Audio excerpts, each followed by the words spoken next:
कपूर खानदान के बहुत से लोगों रिश्तेदारों को राज कपूर के इस फैसले पर घोर आपत्ति थी। उन्होंने अपनी बेटियों के साथ जो किया उससे बेहद नाराज़गी थी। रितु की तो मौत ही हो गई और रीमा साल 1930 बम्बई का सेंट जेवियर्स स्कूल मंच पर एक नाटक खेला जा रहा था। 6 साल का एक छोटा मोटा लड़का जिसने एक सफ़ेद चोगा पहन रखा था जो उसके कद से भी लंबा था, मंच पर यीशु बने बैठे कलाकार के पीछे से गुजरते हुए होसन्ना होसन्ना होसन्ना उसे ये 3 शब्द कहने थे, लेकिन वो इतना जोश में आ गया कि उसने ये लाइन 2 बार बोल दी। थोड़ी देर बाद मंच पर उसकी फिर से एंट्री थी। इस बार चोगा उसके पाँव में फंस गया और वो धड़ाम से मंच पर ही गिर पड़ा। ये देख गंभीर मुद्रा में बैठे यीशु ठहाका मार कर हंस पड़ी। दर्शक भी हंसने लगे। जब वो स्टेज के पीछे गया तब प्रिंसिपल ने उसकी गर्दन पकड़ ली।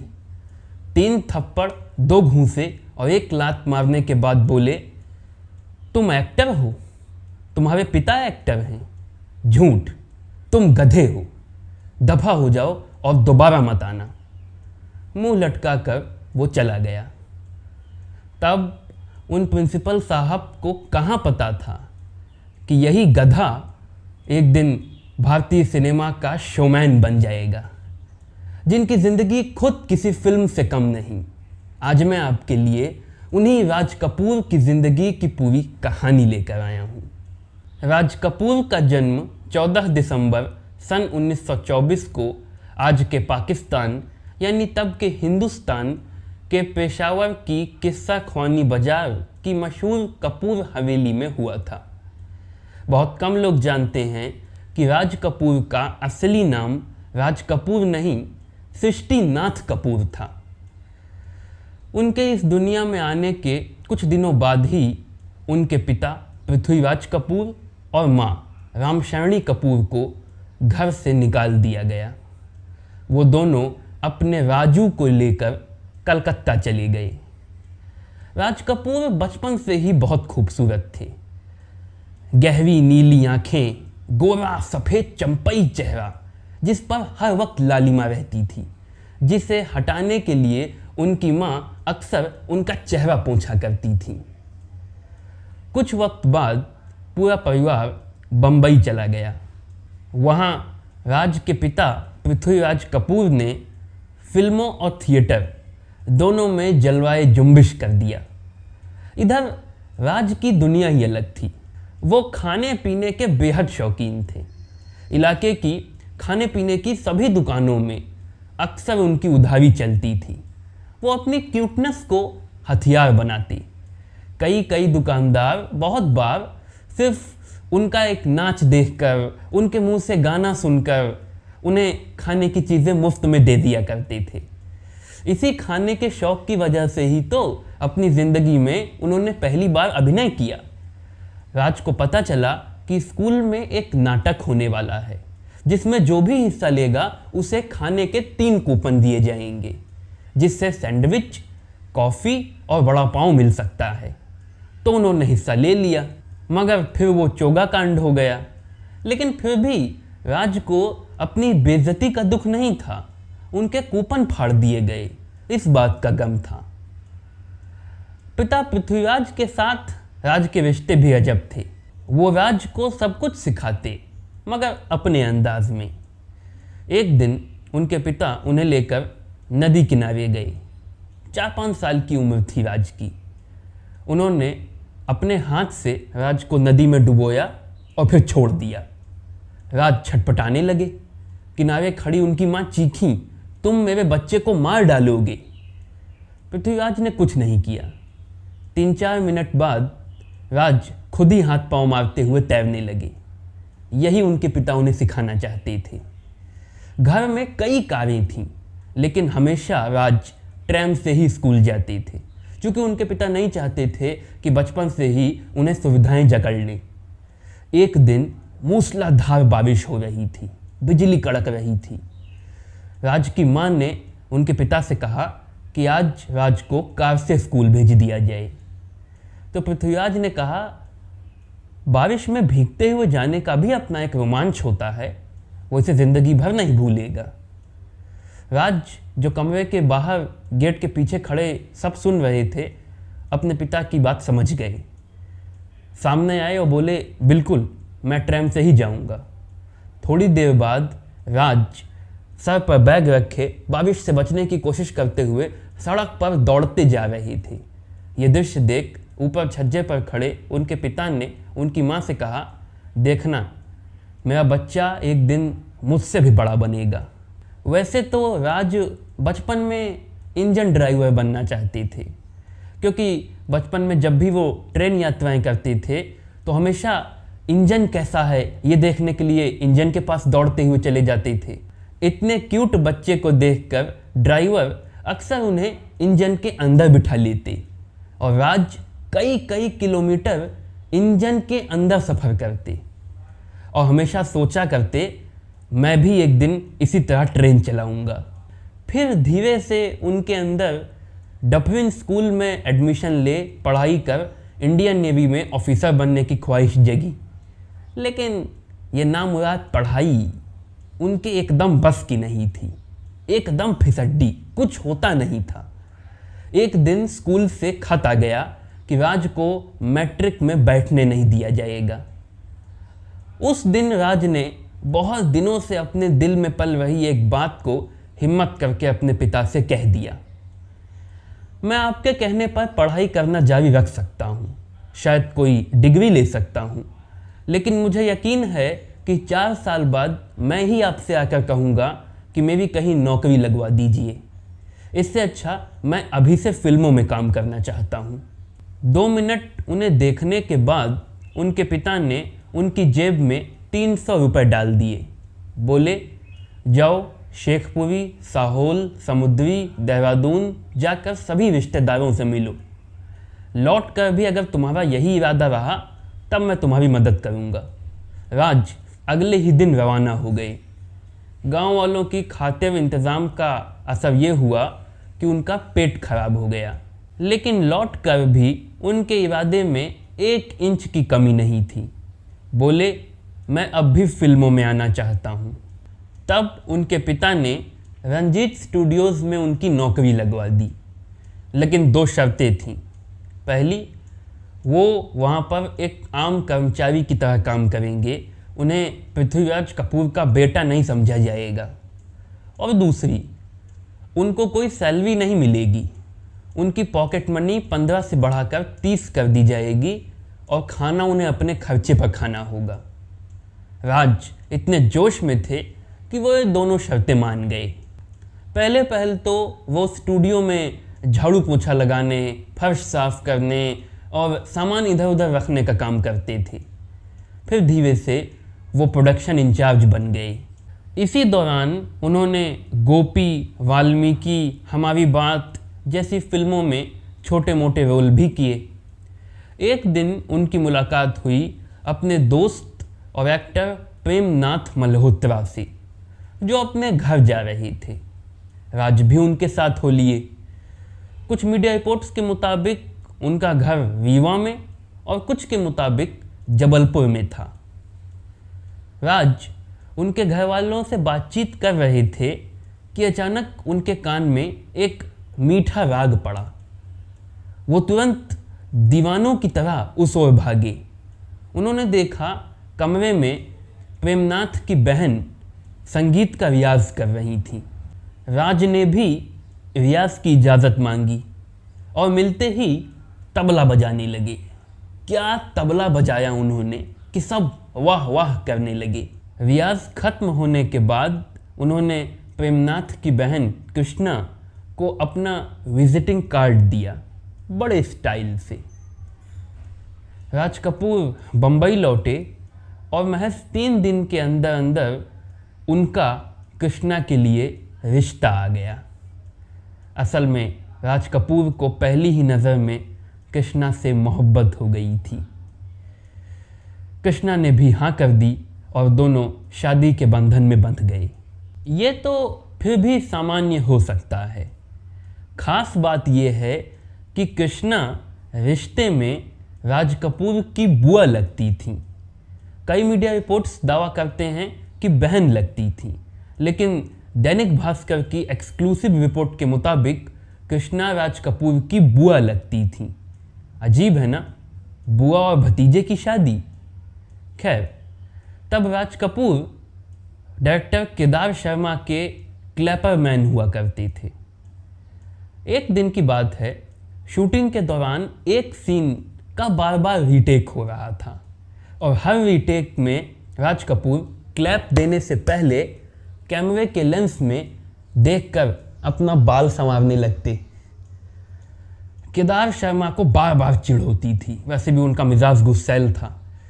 एक बार पारा उनके सर के ऊपर से गुजर गया और उन्होंने सबके सामने राज कपूर के गाल पर एक जोर का तमाचा जड़ दिया। गाल पर नीली उंगलियां उपटे और आंखों में आंसू भरे राज कपूर वहां से चले गए। 5 मिनट बाद मुंह धुल कर आए और चुपचाप अपने काम में लग गए। उस रात केदार शर्मा को बहुत अफसोस हुआ। उन्हें महसूस हुआ कि जिस इंसान को वो कैमरे के पीछे रखने की कोशिश कर रहे हैं, उसकी फितरत तो कैमरे के आगे रहने की है। कुछ दिनों बाद केदार शर्मा एक फिल्म बना रहे थे, नील कमल।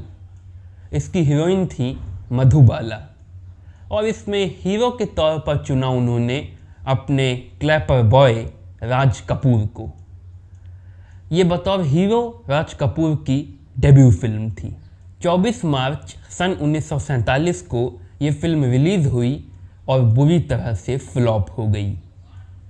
इसके बाद राज कपूर की फिल्में दिल की रानी, चित्तौड़ विजय, जेल यात्रा जैसी फिल्में भी पिट गईं। इंडस्ट्री में बातें होने लगी कि अब राज कपूर ख़त्म। ऐसे में राज कपूर ने पीछे हटने की बजाय एक कदम आगे की चाल चली। महज 24 साल की उम्र में उन्होंने अपना खुद का फिल्म स्टूडियो खोल लिया। आरके फिल्म्स के तहत फिल्में बनाने लगे और हिंदी सिनेमा के यंगेस्ट फिल्म डायरेक्टर बन गए। उन्होंने पहली फिल्म बनाई आग सन 1949 में। इस फिल्म में उन्होंने बहुत पैसे लगाए।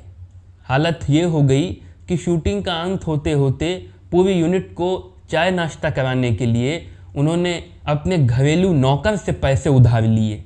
अपना कोट पैंट तक गिरवी रख दिया था उन्होंने और ये फिल्म पिट गई। लेकिन फिर भी राज कपूर ने हार नहीं मानी, मुट्ठियां कसी और बरसात बनाई, जिसने हिंदी सिनेमा में धूम मचा दी। साल 1950 में रिलीज हुई ये फिल्म सुपर डुपर हिट हुई और इस फिल्म ने राज कपूर की तकदीर बदल दी। वो हिंदी सिनेमा के स्टार बन गए। इसके बाद उन्होंने पीछे मुड़ कर नहीं देखा।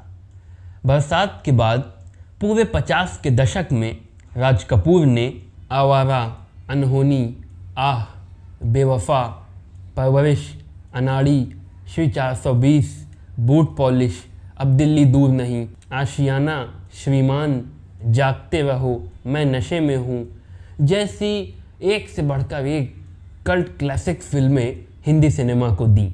बरसात की ही शूटिंग के दौरान राज कपूर और नरगिस को एक दूसरे से मोहब्बत हो गई। जबकि राज कपूर शादीशुदा थे, लेकिन फिर भी 9 सालों तक इन दोनों का रिलेशनशिप चला। राज कपूर हमेशा नरगिस को ये आश्वासन देते थे कि वो उनसे शादी करेंगे, ज़रूर करेंगे। लेकिन बढ़ते वक्त के साथ नरगिस के लिए ये उम्मीद धूमिल पड़ती जा रही थी। और फिर उस एक दिन जब नरगिस ने राज कपूर का झूठ पकड़ा और फिर राज कपूर को अपनी पत्नी कृष्णा के साथ कुछ प्राइवेट मोमेंट्स बिताते अपनी आँखों से देखा, तब नरगिस की आंखें खुल गईं। उनको समझ आ गया कि राज कपूर सिर्फ उनको चीट कर रहे हैं, वो उनसे कभी शादी नहीं करेंगे। नरगिस ने राज कपूर के साथ तब अपना रिश्ता ख़त्म कर लिया और सुनील दत्त से शादी कर ली। राज कपूर की पत्नी कृष्णा बताती हैं कि जब राज कपूर को ये पता चला कि नरगिस ने उन्हें छोड़ सुनील दत्त से शादी कर ली है, तब वो गम से बेजार हो गई। इतना कि रात रात भर बाथटब में बैठे रहते थे और अपने बदन को जलती हुई सिगरेट से दागा करते थे। लोगों का एक बड़ा तबका मानता है कि राज कपूर ने नरगिस का इस्तेमाल किया, बहुत यूज़ किया, क्योंकि नरगिस आरके की फिल्मों में पैसे लगाया करती थी। राज कपूर अपने इस मनचाहे प्रोड्यूसर को हाथ से जाने नहीं देना चाहते थे।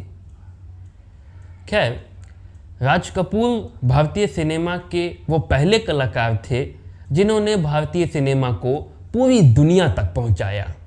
उनकी फिल्में अमेरिका, अफ्रीका, जापान, यूरोप के कई देशों में रिलीज़ हुआ करती थी।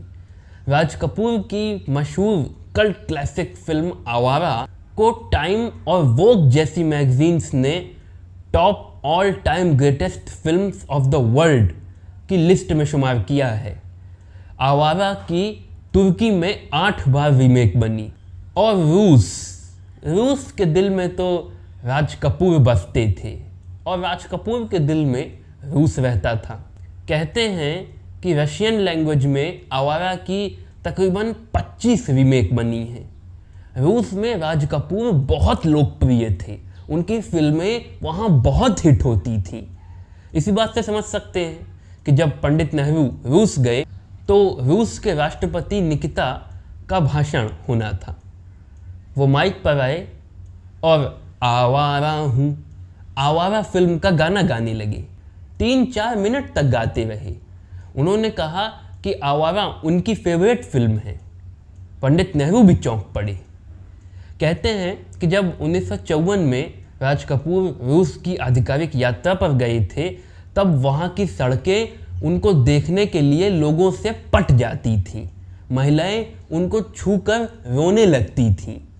एक बार राज कपूर रूस गए। मॉस्को एयरपोर्ट के बाहर टैक्सी का इंतज़ार कर रहे थे। तब तक आसपास खड़े लोगों ने उन्हें पहचान लिया। भीड़ लगने लगी। तब तक राज कपूर की टैक्सी आ गई और राज कपूर उसमें बैठने लगे। राज कपूर बैठ गए तो उन्हें महसूस हुआ कि उनकी टैक्सी आगे नहीं बढ़ रही है, ऊपर को उठ रही है। दरअसल वहाँ मौजूद लोगों ने राज कपूर की टैक्सी को कंधों पर उठा लिया था। 60 के दशक से राज कपूर के सिनेमा में बदलाव हुआ, एक अलग दिशा को मुड़ गया। वरिष्ठ पत्रकार अनंत विजय के मुताबिक 50 के दशक की राज कपूर की फिल्मों में एक छुपी हुई दार्शनिकता होती थी, लेकिन अब दार्शनिकता की जगह नग्नता ने ले ली थी। अपनी फिल्मों में राज कपूर अपनी अदाकाराओं के सिजलिंग सीन्स, उत्तेजक दृश्य बहुत दिखाने लगे, जिसकी शुरुआत उन्होंने की संगम से।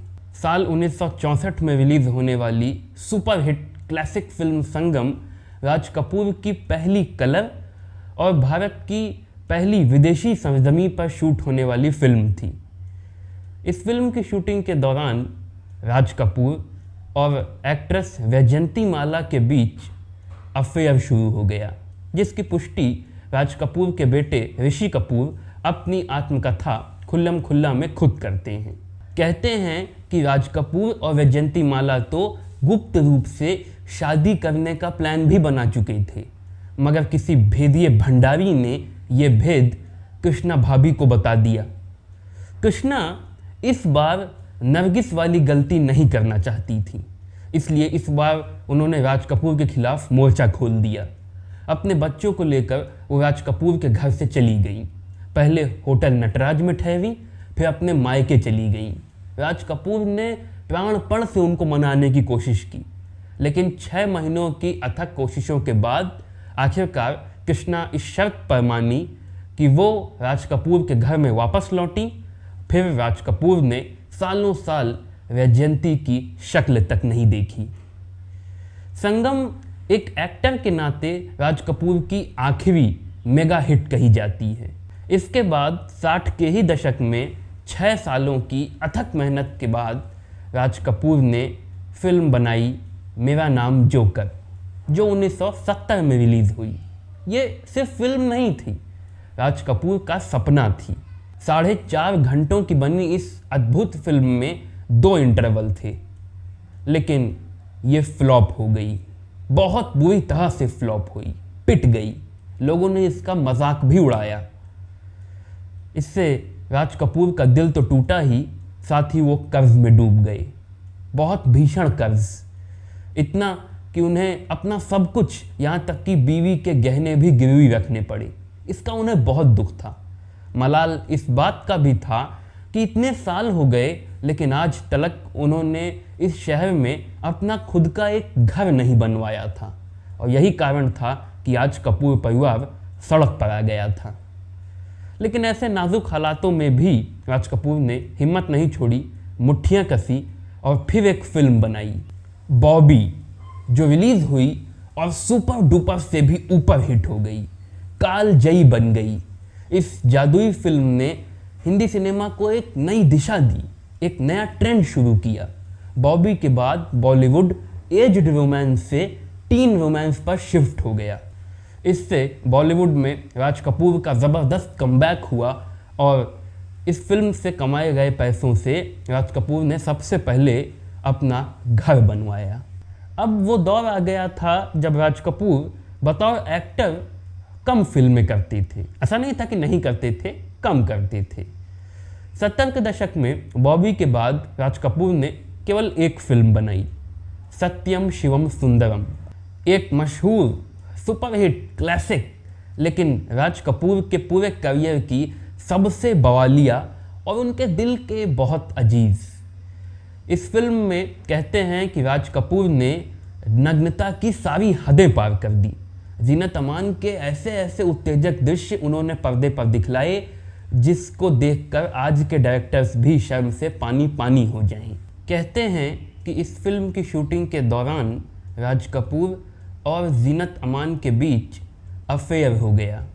हालांकि राज कपूर जीनत से उम्र में काफ़ी बड़े थे, लेकिन इस बात की पुष्टि राज कपूर के अजीज़ दोस्त और मशहूर फिल्म स्टार देवानंद अपनी आत्मकथा रोमांसिंग विद लाइफ में खुद करते हैं। देवानंद के मुताबिक राज कपूर और जीनत अमान के बीच दोस्ती से कहीं आगे का रिश्ता था। यहाँ तक कि जीनत इस बात तक का ख्याल रखती थी कि वो कपड़े पहने जो राज कपूर को पसंद आए। तभी तो एक बार भरी पार्टी में राज कपूर ने जीनत को डांट दिया, मैंने तुमसे कहा था ना कि तुम मुझे सिर्फ सफ़ेद साड़ी में अच्छी लगती हो, फिर तुमने ये दूसरे कपड़े क्यों पहने। इसके बाद जीनत ने सबके सामने राज कपूर से माफ़ी मांगी। 80 का दशक आ गया था। साल 1982 में राज कपूर ने बनाई फिल्म प्रेम रोग। इस सुपरहिट फिल्म में कहते हैं कि कई दिनों बाद राज कपूर ने सामाजिक रूढ़ियों और महिला अत्याचारों पर कुठाराघात किया था। इसके बाद राज कपूर ने बनाई फिल्म राम तेरी गंगा मैली। ये मशहूर सुपरहिट फिल्म आज हिंदी सिनेमा की क्लासिक्स में गिनी जाती हैं। हालांकि लोगों का एक तबका इस फिल्म की मुखालफत भी करता है, क्योंकि इसमें भी राज कपूर ने कुछ बेहद ही अलग लेवल वाले उत्तेजक दृश्य फिल्माए, जैसे मंदाकिनी के स्तनों को पर्दे पर दिखा देना। अब तक ऋषि कपूर और रणधीर कपूर, राज कपूर के ये 2 बेटे फिल्म इंडस्ट्री में दाखिल हो चुके थे, और राम तेरी गंगा मैली से राज कपूर ने अपने तीसरे बेटे राजीव कपूर को भी फिल्म इंडस्ट्री में लॉन्च कर दिया। वैसे राज कपूर के बेटों के बारे में तो अधिकतर लोग जानते हैं, लेकिन उनकी 2 बेटियों के बारे में लोग बहुत कम जानते हैं, जिनके बारे में एक कहानी भी कही जाती है।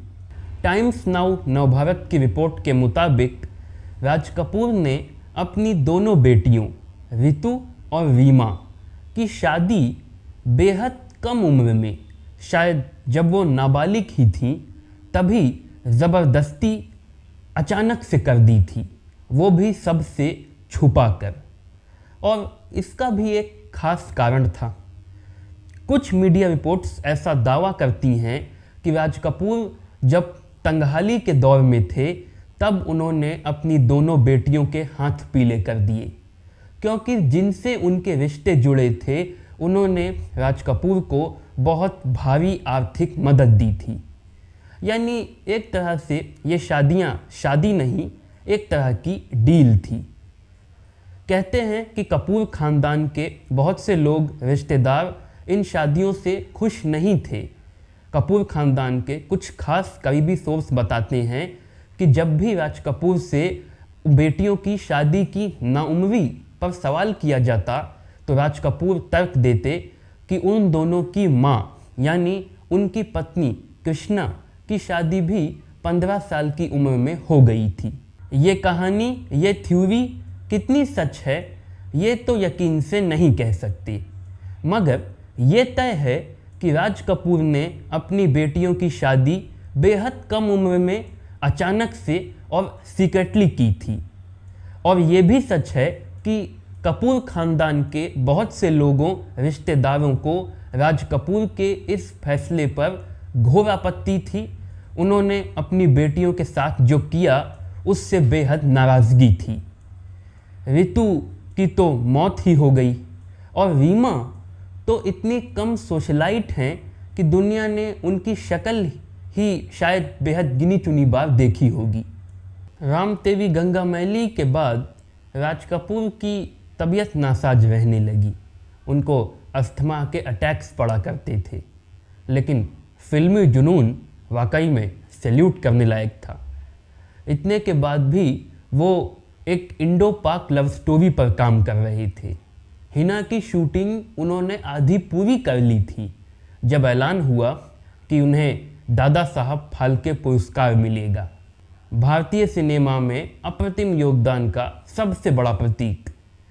जब अवार्ड सेरेमनी में राष्ट्रपति श्री वेंकटरमण का भाषण हो रहा था तब राज कपूर की हालत उठने लायक भी नहीं थी। ये देख महामहिम ने अपना प्रोटोकॉल तोड़ा और राज कपूर के पास पहुंचकर उनको अवार्ड दिया।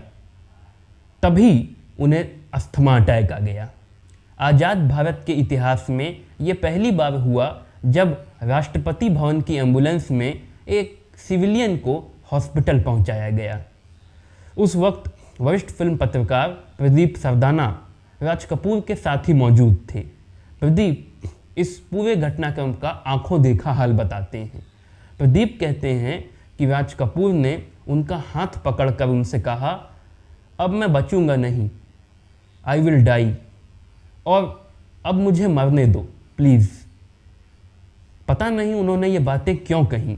प्रदीप अवाक रह गए और कृष्णा रोने लगी। राजीव, रणधीर, ऋषि, रितु, रीमा, कोई औलाद उस वक्त उनके साथ नहीं थी। जब तक सब लोग पहुँचे तब तक राज कपूर कोमा में चले गए थे। 1 महीने तक कोमा में रहने के बाद 2 जून सन 1988 को शोमैन इस दुनिया से विदा हो गए। राज कपूर वो नाम है जिनसे आप सहमत हो सकते हैं, असहमत हो सकते हैं, लेकिन उनको नज़रअंदाज नहीं कर सकते। ये भी सच है कि लोगों का एक बड़ा तबका मानता है कि राज कपूर की प्रोफेशनल ज़िंदगी लाजवाब थी, कोई सानी नहीं, लेकिन उनकी निजी ज़िंदगी की धज्जियाँ उड़ी हुई थीं, कोई रिश्ते नहीं संभले उनसे। आप इस बारे में क्या सोचते हैं? कमेंट सेक्शन में कमेंट करके मुझे अपने विचार ज़रूर बताइए।